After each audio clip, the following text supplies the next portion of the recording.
From cheating accusations to some crazy loopholes. Here's a look at Islam Makhachev's cheating scandal. A lot's been said about Islam Makhachev ever since his first fight against Alexander Volkanovski. The pair met at UFC 284 on February 12th and put on an insane fight for the ages. Aussie fans enjoyed 5 rounds of action-packed MMA fighting from 2 of the best athletes the sport has to offer. Makhachev won the fight by unanimous decision, but the fight was very close.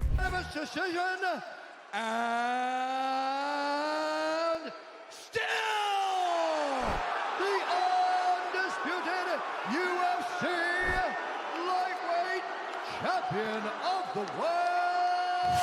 With Volkanovski claiming he should have been crowned champion. Fans were divided by the decision, but one thing was clear: we've got to see that one go down again. Some of Volkanovski's teammates and fans weren't happy about the result, but things were about to get much worse. Dan Hooker's ranked number 11 in the lightweight rankings, and he's one of Volkanovski's closest teammates. Soon after the fight, Hooker took to Twitter and wrote, "Dumb thinks he can fly to Australia, hire a nurse to give him an IV, and we won't find out.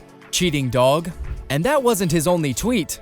He went on to say that USADA wasn't doing anything about the situation. Fans were left speculating about the vague tweets, but to many, it was obvious he was talking about Makhachev. Finally, Hooker tweeted again, writing, "Islam is a cheat." So what exactly is Hooker talking about? Well, it all has to do with weight cutting. Most fighters weigh much more in their day-to-day lives than they do at the weigh-ins. Athletes try to compete in lower weight divisions than their natural weight because it might give them a strength or height advantage. But of course, that means they have to lose a lot of weight to make the weight class, without losing any muscle mass. The solution is weight cutting.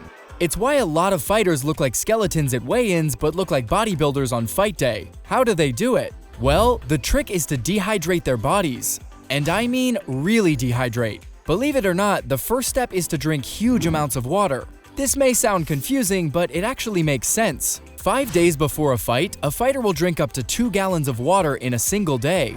All this water pushes the body into a flushing mode, where it fights to get rid of all the excess water. After a couple of days, the water intake's reduced, and the day before the fight, the water intake is completely stopped. The trick here is that the fighter's body is still flushing the water, so they begin to lose a lot of weight. To make the process even more extreme, some fighters will wear plastic clothing and spend long periods in saunas to shed as much water as possible. Fights are usually held on Saturday evenings, and the weigh-in is on Friday mornings. So the important thing is to be the correct weight on Friday. If the fighters lost enough weight to qualify for the division, the fight goes ahead. If they miss weight, the fight might still go ahead, but with a cash penalty that goes to their opponent's pocket. Weight cutting can be very useful, but it's also very dangerous. Some fighters cut way too much weight. Makhachev's former teammate, Khabib Nurmagomedov, once cut up to 40 pounds for a fight in 1 week. 155, the official weight for Khabib Nurmagomedov. Can you imagine losing that much weight in a single week? Obviously, this can end very badly. And although we still haven't seen any tragedies in the UFC, a couple of MMA and Thai fighters have died from weight cutting in the past few years. ONE FC decided to implement their hydration testing after 21-year-old fighter Yang Jianbing tragically passed away from cardiopulmonary failure from cutting weight for a fight in 2015. So don't try this at home. In any case, what we're really talking about with Islam is the rehydration process. Fighters have roughly 30 hours to go from looking like a raisin at the scales to looking like the Terminator in the octagon. Slowly but surely, they'll sip water and sports drinks to rehydrate their bodies. But the most effective way is to hook the fighter up to an intravenous drip, or IV for short, like the ones you see in hospitals. A few years ago, this was the most common way for a fighter to rehydrate after cutting weight. But in 2015, the UFC banned its use for a couple of reasons. The first is that the promotion was attempting to avoid huge weight cuts. And the second is because IVs can be used to mask PEDs. If a fighter's caught illegally using an IV, they can be suspended for up to 2 years. That's why Hooker's allegations are so serious. Images soon emerged of a bruise on Islam's arm, which appeared to suggest that a needle was being used. So how did the news get out to people like Hooker? Turns out Islam's nurse leaked the images, making it clear that there was some truth behind the story. However, Islam's camp was quick to respond, and in a tweet, his manager Ali Abdelaziz wrote, "For all those idiots out there, any fighter under the UFC banner can take 2 to 3 liters of IV as long as it's done by a nurse or a professional. Next week, I'm gonna expose everybody. Islam Makhachev is the pound-for-pound king. About Islam Makhachev, if I ranked him today, the pound-for-pound listing, he's in the top 5.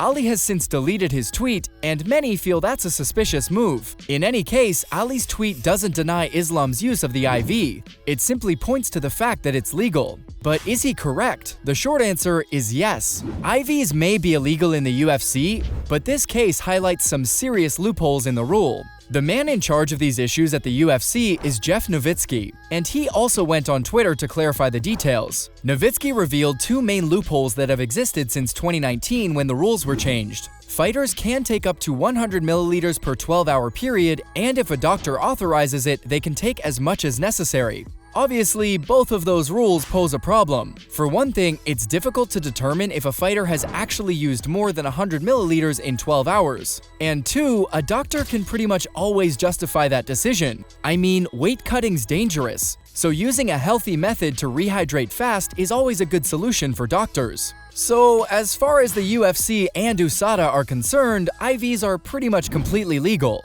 However, UFC 284 happened in Perth, Australia, and that means the fighters have to comply with Australian rules and regs. The Western Australia Athletic Commission bans both weight cutting and IV rehydration, so Islam may not be completely out of the woods. In an interview, the commission said, "The commission has no conclusive evidence that any athlete at the UFC 284 event held at RAC Arena has breached WADA or the commission's policies. The commission has not received a complaint relating to any athlete at the UFC 284 event held at RAC Arena. The commission invites anyone with any relevant information to contact us." So long as nobody comes forward with an official complaint, Islam probably won't be penalized. I think it is. I think the Australian Commission put out a statement last night stating there's no credible evidence of him violating any of their rules. Yeah. I think leave it at that.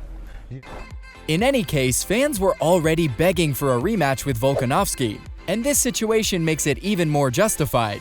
So will we see that one go down? Probably, but it won't be anytime soon. Makhachev and Volkanovski are both division champions, and it's not fair to hold up the divisions for a long time. Not only that, but Islam's recently said he'd like to fight at welterweight. And he even called out Leon Rocky Edwards after his recent title defense against Kamaru the Nigerian Nightmare Usman. And hey, going up a weight class will definitely make those weight cuts easier.